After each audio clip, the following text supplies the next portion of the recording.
imaginez que votre histoire n'ait pas commencé le jour de votre naissance, que ces peurs que vous ne comprenez pas, ces palans apparus sans explication et ces souvenirs qui ressemblent à des rêves soient en réalité les traces d'autres vies que votre âme a déjà vécues. Dans cette vidéo, nous vous révélerons les signes les plus évidents que ce n'est pas votre première fois ici. Et le plus choquant, à la fin, vous découvrirez le signe le plus puissant de tous, celui qui non seulement confirme que vous avez déjà vécu, mais réveille aussi pourquoi votre âme revient sans cesse. Préparez-vous, car ce que vous allez entendre peut changer votre vision de la vie, de la mort et de votre propre destin. Certaines personnes semblent nées avec des siècles d'expérience. Et le plus surprenant est que cette sagesse se manifeste parfois chez les plus jeunes. Certains enfants parlent de la vie et de la mort comme s'ils les avaient déjà vécues. D'autres font preuve d'une profonde empathie pour la douleur d'autrui, même sans avoir vécu d'expérience justifiant une telle sensibilité. Et il y a ceux qui posent des questions qui déconcertent les adultes, comme s'ils se souvenaient de vérités anciennes que personne ne leur avait enseignées. Dans différentes traditions spirituelles, cela n'est pas considéré comme étrange. Dans le bouddhisme tibétain, par exemple, ces enfants sont considérés comme des tulkus, les âmes réincarnées de grands maîtres qui reviennent sans cesse au monde pour continuer à enseigner. Le Dalai Lama, en effet, était reconnu ainsi alors qu'il était encore enfant, car il évoquait des souvenirs et affichait des comportements inimaginables pour son âge. Et cela ne se produit pas seulement au Tibet.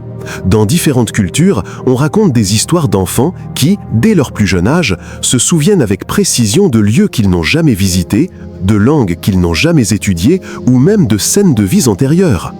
Nombre de ces histoires ont été vérifiées, et bien que la science les attribue à l'imagination ou au hasard, la vérité est que les détails sont trop précis pour être ignorés.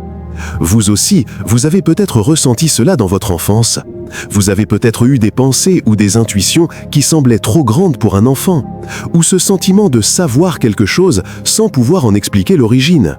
Ces souvenirs silencieux, cette maturité inexplicable, sont considérés par beaucoup comme les premiers signes que votre âme a vécu dans ce monde auparavant. Et cela ne se produit pas seulement au Tibet.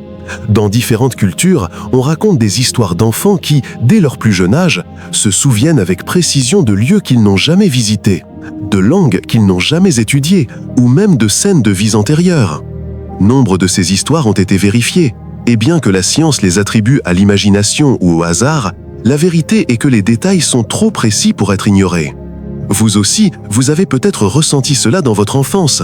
Vous avez peut-être eu des pensées ou des intuitions qui semblaient trop grandes pour un enfant, ou ce sentiment de savoir quelque chose sans pouvoir en expliquer l'origine.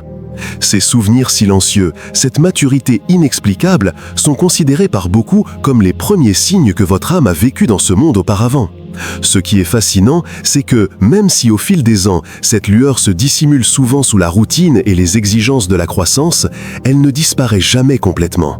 Elle reste toujours là, comme un écho. Et si vous écoutez attentivement, elle peut révéler que votre voyage a commencé bien avant cette vie. Et maintenant, je vous propose une suggestion. Allez dans les commentaires et écrivez cette phrase en souvenir de ce chapitre. « Mon âme se souvient ». Il y a des lieux qui semblent éveiller en nous quelque chose dès le premier instant. Une ville où l'on n'a jamais mis les pieds et pourtant familière. Une langue que l'on entend pour la première fois et qui éveille en soi une étrange proximité. Un parfum qui vous donne la sensation de l'avoir déjà senti, même s'il est impossible de s'en souvenir dans cette vie. C'est la nostalgie du jamais vu. Carl Jung l'appelait « mémoire ancestrale ». L'idée que nous portons en nous une archive collective qui stocke les expériences des générations passées. Mais pour les mystiques, cela va plus loin. Ils disent qu'il ne s'agit pas de souvenirs hérités, mais plutôt de souvenirs de votre propre âme. Des fragments d'autres vies qui continuent de vibrer en vous et qui surgissent soudainement au contact de lieux, de cultures ou de symboles qui ont fait partie de votre histoire. Imaginez voyager pour la première fois dans un pays inconnu et savoir trouver votre chemin sans effort, comme si vos pas s'en souvenaient. Ou entendre une chanson dans une langue que vous n'avez jamais étudiée et sentir que vous comprenez ce qu'elle véhicule, au-delà des mots. Ces moments ne sont pas de simples coïncidences.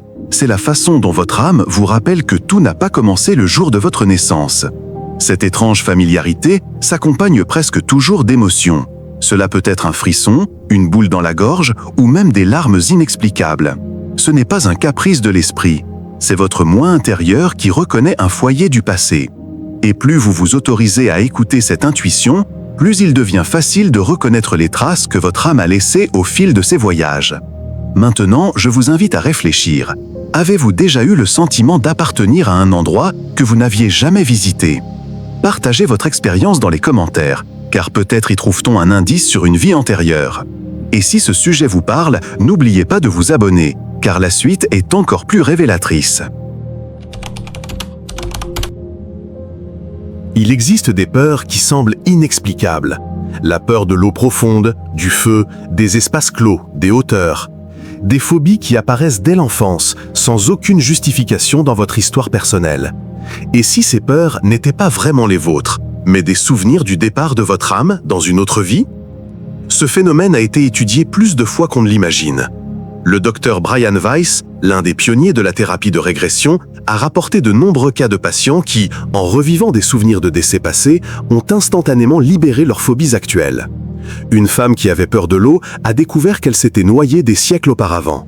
Une autre patiente qui craignait le feu a revécu le souvenir d'un incendie dans lequel elle avait perdu la vie. Et le plus surprenant, c'est qu'en reconnaissant cette expérience, la peur a disparu. L'explication spirituelle est claire. L'âme mémorise chaque expérience, même la plus douloureuse. Lorsqu'un décès a été particulièrement traumatisant, cette marque reste gravée et peut apparaître dans votre nouvelle vie sous la forme d'une peur apparemment irrationnelle. L'esprit conscient ne comprend pas d'où cela vient, mais votre moi intérieur, si.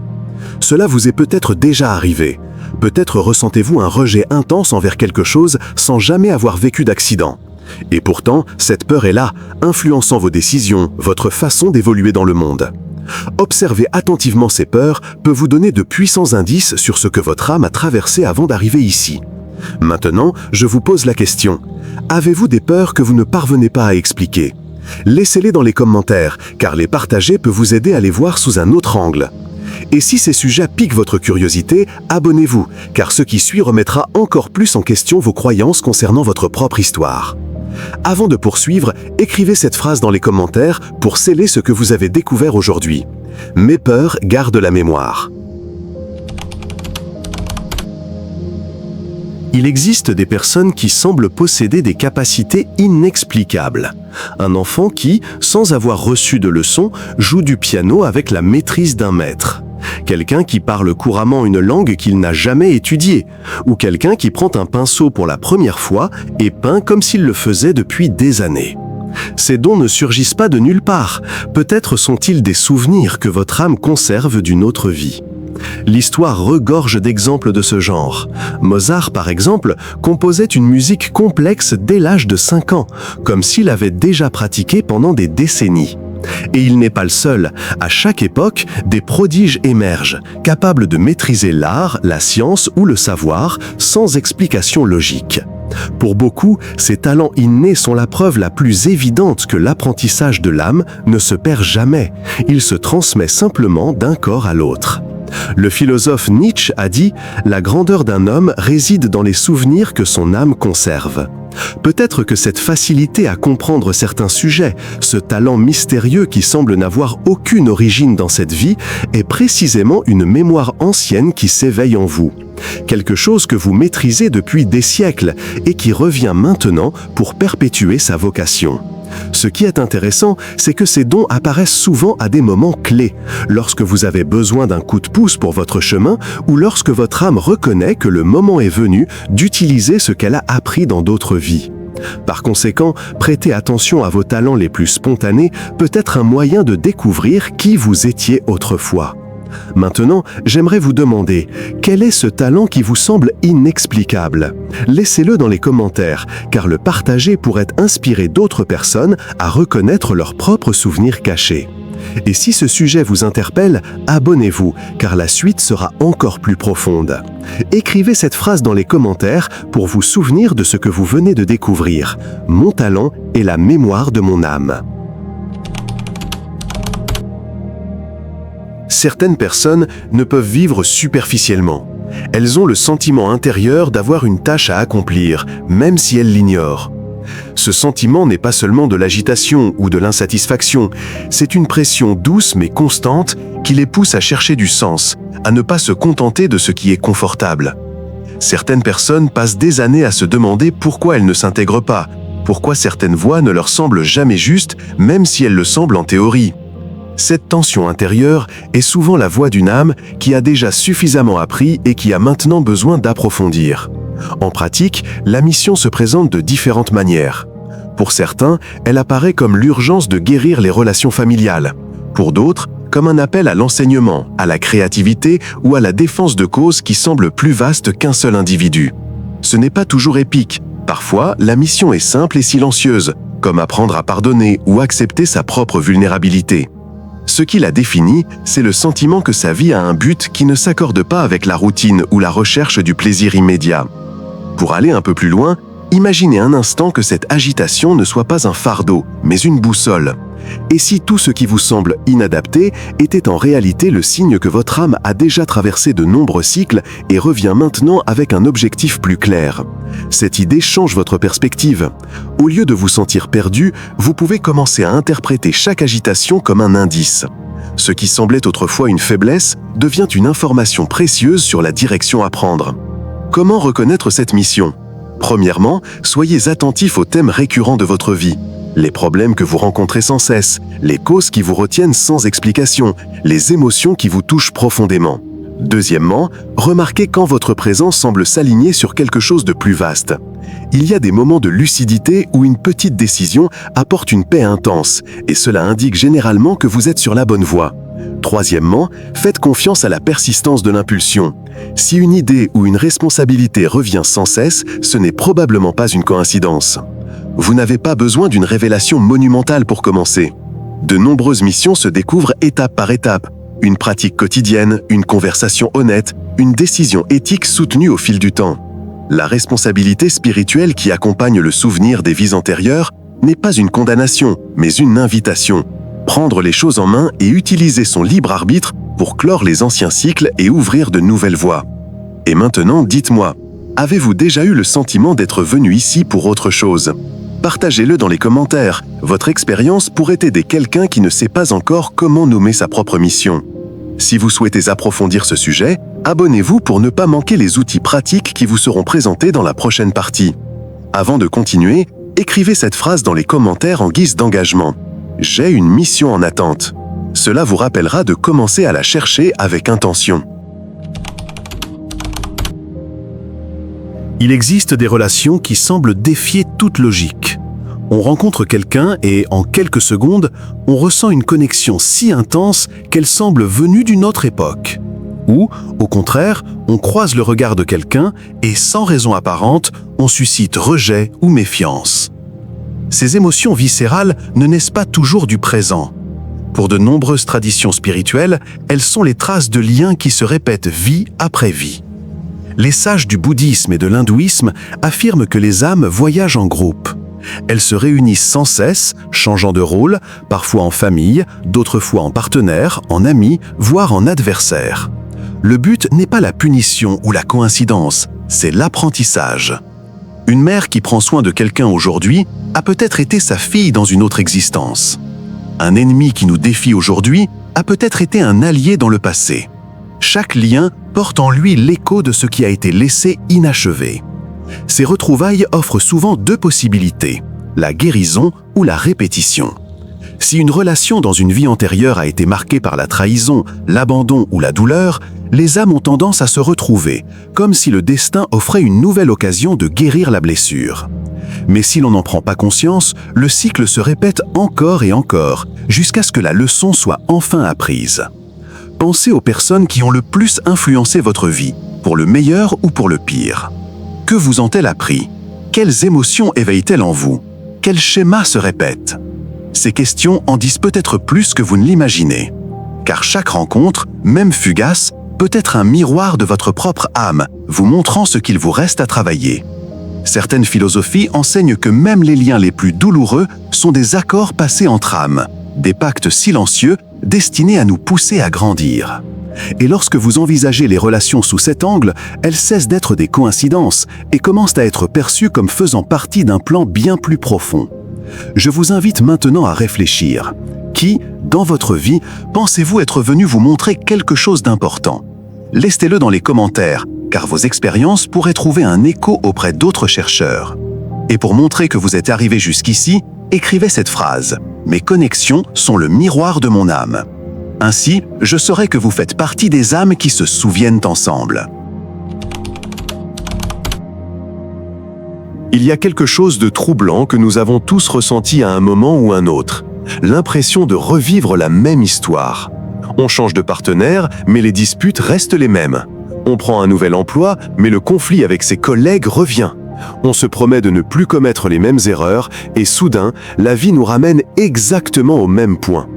Coïncidence? Pour de nombreuses traditions spirituelles, ce n'en est pas une.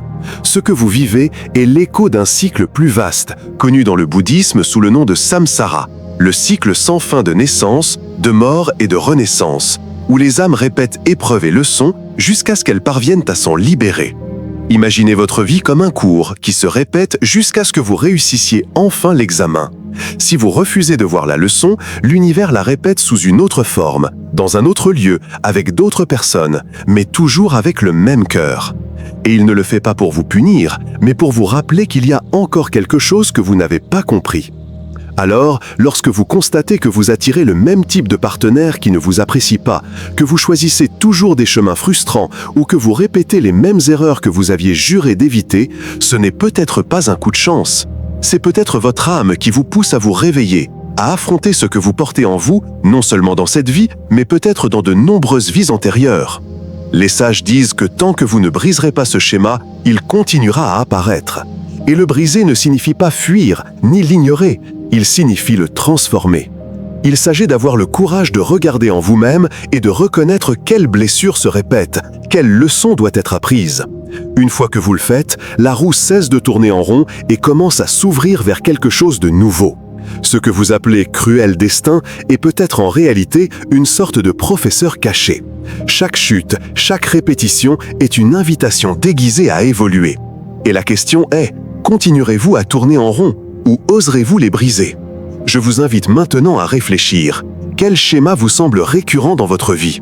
Écrivez-le dans les commentaires, car en le partageant, non seulement vous le reconnaissez, mais vous faites aussi le premier pas vers votre libération.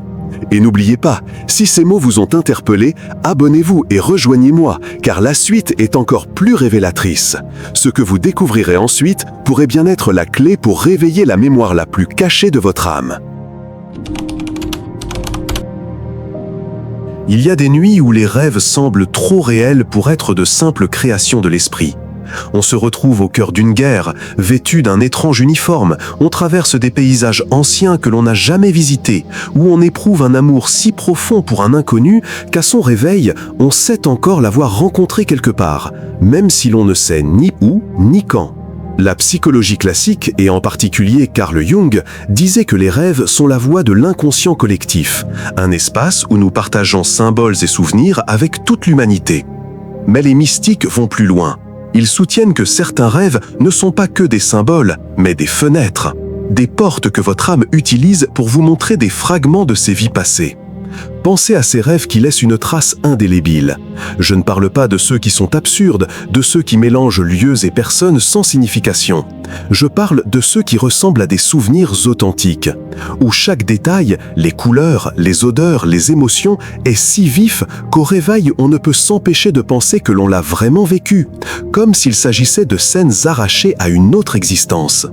Des témoignages de personnes ont rêvé à plusieurs reprises de lieux anciens et, des années plus tard, en les visitant pour la première fois, ont reconnu les rues, les temples ou même le chemin exact menant à un recoin caché. D'autres racontent avoir rêvé de langues étrangères qu'ils n'auraient jamais étudiées et, après les avoir entendues dans la vraie vie, les ont compris facilement. Les rêves, en ce sens, sont comme de petites fissures dans la mémoire de l'âme. Des moments où le subconscient baisse la garde et laisse apparaître les traces de ce que vous avez vécu auparavant. Et bien que la science cherche encore des explications, la vérité est que l'intensité de ces expériences ne peut être considérée comme une simple coïncidence. La prochaine fois que vous ferez un rêve qui vous semble plus réel que la réalité elle-même, demandez-vous « Et si ce n'était pas un rêve ? Et si vous vous souveniez d'un fragment de votre voyage éternel ?»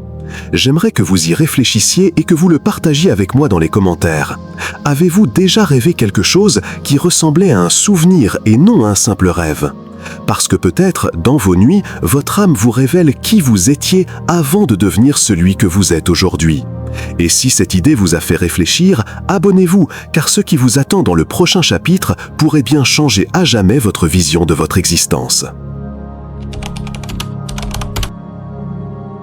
Parmi tous les signes que nous avons explorés, il en est un qui est considéré comme le plus puissant, le plus définitif, et il ne se manifeste ni par des souvenirs précis, ni par des rêves intenses, ni par des talents extraordinaires, ni par des phobies inexplicables. Ce signe est beaucoup plus intime et difficile à décrire, mais ceux qui le vivent savent qu'il est réel. C'est ce sentiment que rien au monde ne semble suffire. On peut avoir une vie bien remplie aux yeux des autres, une famille, des accomplissements, des objectifs atteints, des expériences précieuses, et pourtant ressentir un manque. C'est un vide étrange, comme si le quotidien ne comblait pas pleinement ce que l'âme recherche. Et au lieu de disparaître, ce sentiment grandit au fil des ans, tel un feu intérieur qui ne s'éteint jamais. Les anciens mystiques l'appelaient la nostalgie divine, une mélancolie inexplicable qui naît non pas de ce que l'on a perdu ici-bas, mais de ce que l'on se souvient d'avoir connu sur un autre plan, à une autre époque, dans un autre état de conscience. C'est le désir de retrouver cette plénitude d'où nous venons, et qui, dans cette vie terrestre, ne nous apparaît que comme un lointain écho. Ce feu intérieur se traduit par des questions qui ne s'éteignent jamais. Pourquoi suis-je ici ? Quel est mon véritable but ? Est-ce que cette vie est tout ? Ceux qui ressentent cet appel la décrivent souvent comme un malaise face au superficiel, un besoin d'aller au-delà du matériel et de l'ordinaire. Il ne s'agit pas d'un mécontentement envers la vie elle-même, mais de la certitude qu'il y a quelque chose de plus grand à découvrir. Et ce qui est fascinant, c'est que selon les traditions spirituelles, lorsque l'âme atteint ce point, cela signifie qu'elle est prête à évoluer, à faire un bond en avant sur son chemin.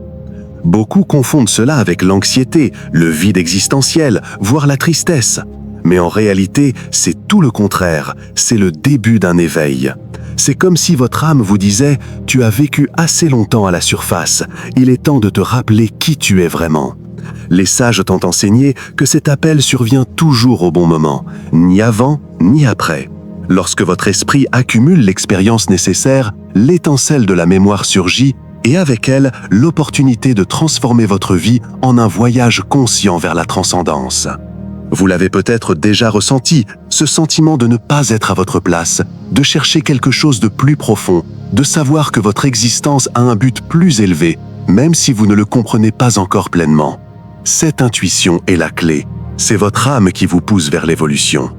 Et si vous entendez cela maintenant, ne l'ignorez pas, car ce moment précis fait peut-être partie du plan. Un de ces signes qui vous viennent à l'esprit pour vous rappeler qu'il est temps de vous éveiller. Je voudrais maintenant vous proposer quelque chose de spécial. Écrivez dans les commentaires la phrase « Mon âme est prête à se souvenir ». Faites-le non pas comme un simple geste symbolique, mais comme un engagement envers vous-même.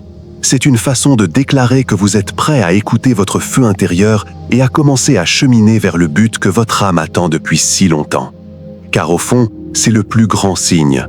Quand rien dans ce monde ne vous suffit, c'est que votre esprit est déjà en quête de l'éternel.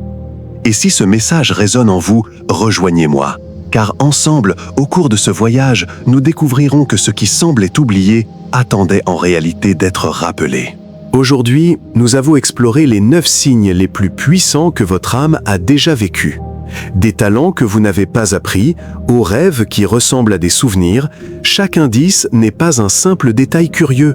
C'est un rappel que votre histoire n'a pas commencé le jour de votre naissance. Mais le plus important n'est pas seulement de reconnaître ces signes, mais de les écouter. Car chacun est une invitation silencieuse à s'éveiller, à regarder au-delà du quotidien et à se reconnecter à sa raison d'être profonde. N'oubliez pas ceci. Si quelque chose que vous avez entendu a résonné en vous, ce n'est pas une coïncidence. Votre âme était déjà préparée à recevoir ce message. Vous n'êtes pas ici par hasard. Vous êtes ici parce qu'il est temps de vous souvenir, de guérir ce qui fait encore mal et de franchir une nouvelle étape dans votre évolution spirituelle. Et maintenant, je vous invite à laisser une trace dans les commentaires avec la phrase « Mon âme se souvient ». Faites-le comme un engagement envers vous-même et comme un signe pour les autres chercheurs qui, comme vous, sont sur le chemin de l'éveil. Si ce voyage vous a inspiré, abonnez-vous et rejoignez-moi, car la suite sera encore plus révélatrice. Le voyage de l'âme ne s'arrête pas là, il ne fait que commencer.